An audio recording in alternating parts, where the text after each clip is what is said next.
Hello and welcome live from Delhi. So Modi, Obama, 2 state visits inside 4 months. If you said that a year ago, people would have laughed. But this relationship has been totally transformed.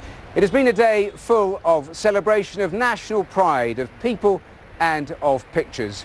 These 2 leaders, well, they are masters of images. And the images that have dominated today are exactly the message, the backdrop they have been trying to convey, even in the rain we've seen here. Well, President Obama, he's been speaking here. He said this relationship was win-win. He also said there was so much untapped potential here. Well, we'll look at that long shopping list of what these 2 leaders hope to achieve. But first, let's take a look back at the parade itself. Yugiji Lamai was there watching for us. A rain-swept Delhi, marking a day of national importance for India. For days, these men have practiced to be perfect. Today, the final performance. Watching them is perhaps the most high-profile guest India's Republic Day parade has ever had. US President Barack Obama agreeing to attend the spectacle of India's military strength has been viewed as an endorsement of Prime Minister Modi's leadership.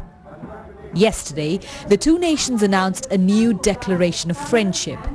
It includes cooperation on defense, a hope that many of the guns and tanks rolling by in the future would be supplied by America to become a bigger player in India's multi-billion-dollar defense market. This parade is known for the pomp and fervor of Indian troops on display, but they also showcase the diversity and color of India's various states. Now, this happens every year on Republic Day, but this particular one is being viewed as special because it's the first time the President of the United States of America is the chief guest. What was also different this year was that an all-women contingent was marching. Symbolic in a country that's repeatedly been in the spotlight for crimes against women. People came out in thousands to watch, sheltering themselves however they could.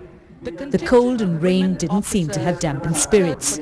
It's a matter of great honor that the US President is here as the chief guest, and I wanted to show my children all the diversity of our country. He's so friendly. It was looking like as if he's one of us. The visits already got a thumbs up from both sides. And for now, there's a strong sense here that it's given a leg up to India's place in the world. Yugiji Lamai, BBC News, Delhi. Well, that was the parade. Let's talk about that and the rest of this visit with Seema Sirohi from Gateway House. Thank you so much for being with us. What did you make of those scenes you were watching earlier today? I think the visit was really full of symbols and substance, and it went off rather well, I would say. It's the first time a US president has come twice to India, and he hasn't gone to Pakistan. I mean, that's kind of significant. The visit sent a signal to both of India's difficult neighbors, China and Pakistan. You said it had substance because plenty of symbolism, but what is the substance of actually what is agreed on those key issues? It seems that they have made a breakthrough on the nuclear issue that had been dogging the relationship for some time. There's been an insurance pool has been created so that American companies can make nuclear reactors in India to operationalize and the nuclear. And that's frustrated the Americans, hasn't it? And it's held back that sort of investment that is desperately needed. Right, because if we are to move to green energy, nuclear energy has to be part of the mix. And that had been sort of blocked because of a law in India. There's been so much concentration on trade. Why have there been so many roadblocks in terms of that trading relationship between these 2 countries? I think some of it is in the American mindset. They seem to want designer policies. They have a problem with India's intellectual property regime, which I think some of them are unfounded. India has to be able to give its people affordable medicine. So the pharmaceutical industry in America has mounted this humongous campaign against India, and some of it is really unfair. You say that is unfair. What about the criticism that it is simply too hard to do business here?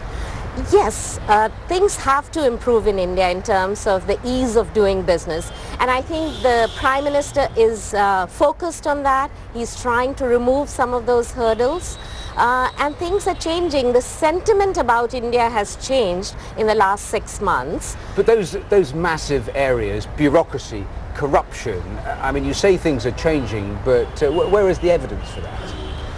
Well, you see the investor sentiment in the West. There was a conference in Zurich a couple of months ago in September where 49% of the fund managers chose India as the topmost destination. So I think people are thinking again about India. There is a new look at India. What about, with a focus on growth, the fact that actually it's not growth that is currently being shared by everybody? There has to be much more growth for it to be shared by the millions of people. But if you want certificates, both the IMF and the World Bank have named India as the economy that's about to overtake China. But you said if you want more to be shared around, you've got to get better growth. But somebody was making the point to me the other day that actually all of these hotels, for example, that you see springing up and being built, that the workforce is almost expected to evaporate, to disappear from the cities once the job is completed. There is a real issue of actually whether the gap is getting wider rather than smaller. That issue is there and the government has to address it. There's no question about it. I mean, India has one of the largest numbers of extremely poor people. So unless there's massive growth, we cannot hope to take care of those people. And you have to give Modi some time. It's only been 6 months or so. Things don't change overnight. And does it feel like that we are on the brink of rather big change? Because he is probably the most pro-American Prime Minister there has been in India, probably since independence. You could say that, yes. Certainly India's moved more towards the American side of the playing field, that's for sure, with this visit. Because what India and America said in their joint statements is very significant. They've talked about that, you know, they've sent a signal to China that China is not the only game in Asia. India is going to be another game.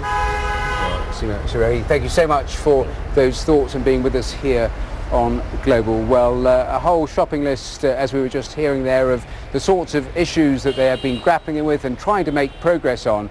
And climate change and energy is one of the things that certainly the Americans have been really stressing, the hopes of actually putting together some sort of deal and actually making progress on that key issue. Well, just a little earlier in the day, I went to the suburbs of the capital to look at pollution, that issue that affects just about everybody in this city, because Delhi is famous for its fog. It rolls in every morning and blankets this whole city.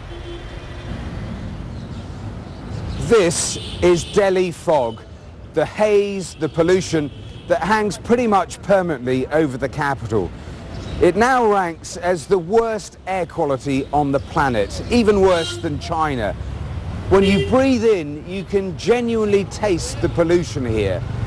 It's worse at this time of year when it's colder, and it's a combination